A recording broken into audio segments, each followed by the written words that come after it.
Years ago, the great screen actor Jimmy Cagney was working with a young actress that was about to be fired. He went to the director and said, "Let me talk to her." And he walked over to the actress and he said, "Look, it's simple. You walk in the room, you plant your feet, look me in the eye, and tell the truth." The logo of the X-Files is "The truth is out there." The truth is out there. I'm going to paraphrase. The truth is in here. You're about to hear the truth. I'm an actor. My name is John Cipher. For 7 years, I walked through the door, planted my feet, and tried to tell the truth as Chief Daniels on Hill Street Blues, as General Craig on the hit sitcom Major Dad. I was 2 years on Dynasty.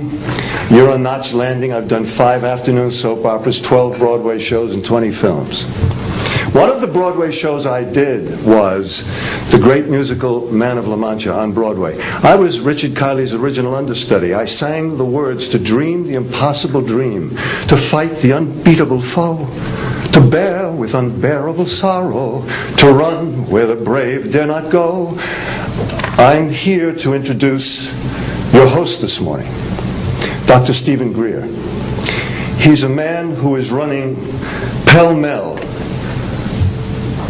where the brave dare not go. He was an emergency room physician. In fact, the director of emergency medicine at a major hospital in North Carolina. 3 years ago, he sat his wife and his 4 daughters down and said, "I've been doing this part-time, running after the truth, for 7 years now. Now I'm going to do it full-time." He walked away from all that money to pursue the truth.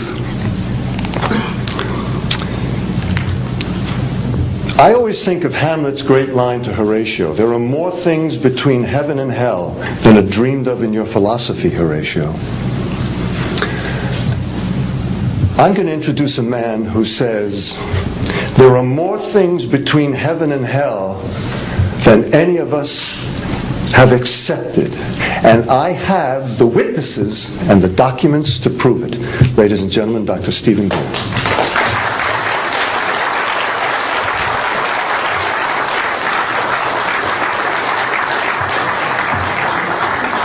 Thank you very much, John. Members of the press, the American public, and people of the world. We are here today to disclose the truth about a subject that has been ridiculed and questioned, denied for at least 50 years. The men and women who are on this stage and the some 350 additional military intelligence witnesses to the so-called UFO matter and extraterrestrial intelligence can prove and will prove that we are not alone. I would like to thank Sarah McClendon, who is with us today, the famed White House correspondent, for her sponsorship of this meeting. Thank you very much, Sarah.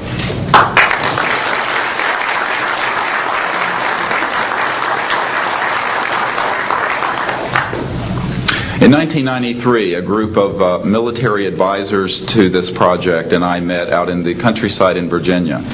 And we decided that it was time for civilians, military, intelligence, and other people to come together to disclose the truth about the subject which is called UFOs.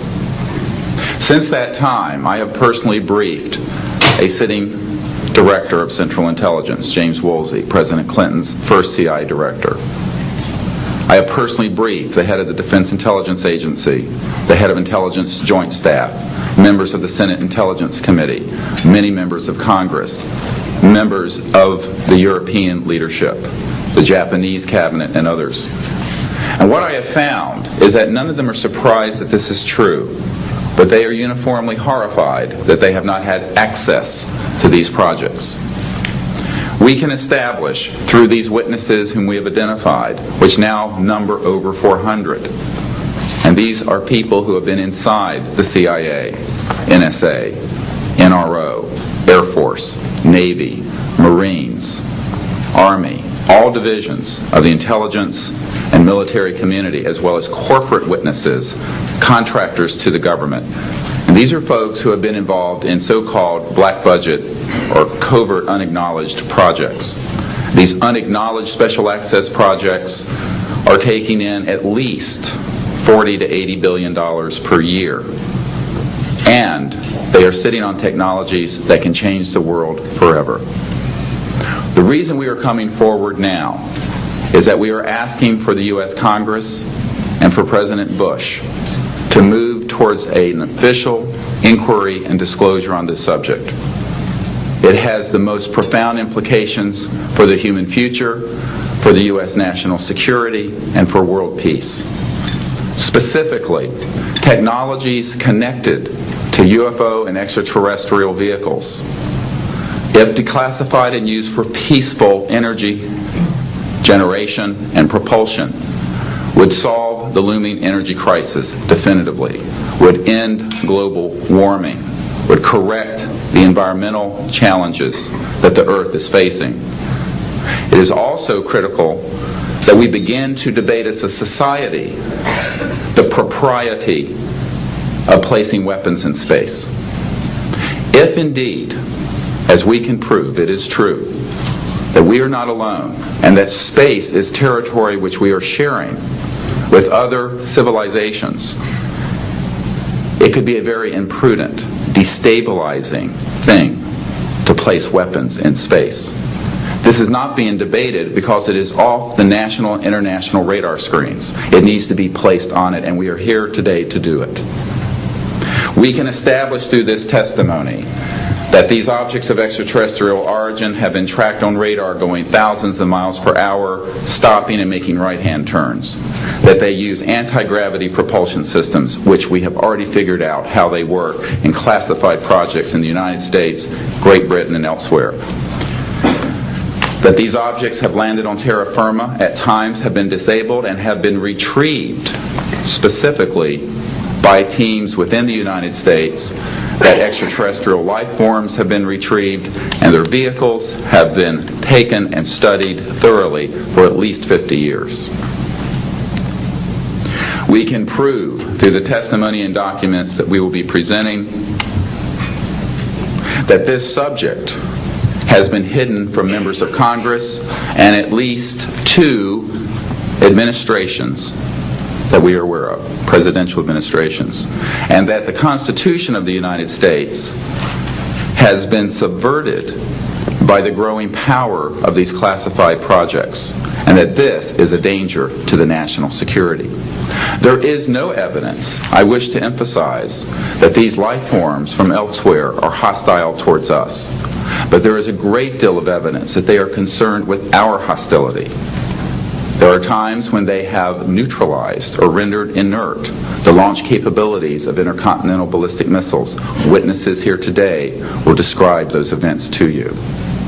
They have shown clearly that they do not want us to weaponize space, and yet we are proceeding down that dangerous path. And it will be established that these projects, because they have not been supervised properly by the Congress, by the U.S. President, by the international community, have become a threat to the national security. And for this reason, we feel we must disclose the facts. This is the beginning of the campaign for disclosure. And in a memo that I wrote to President Bush last week, I've stated that this campaign will persist until our goals are met. And they are as follows: that we have open, honest hearings on the subject in the U.S. Congress, that there be a permanent ban on the weaponization of space or the targeting of any objects of extraterrestrial origin.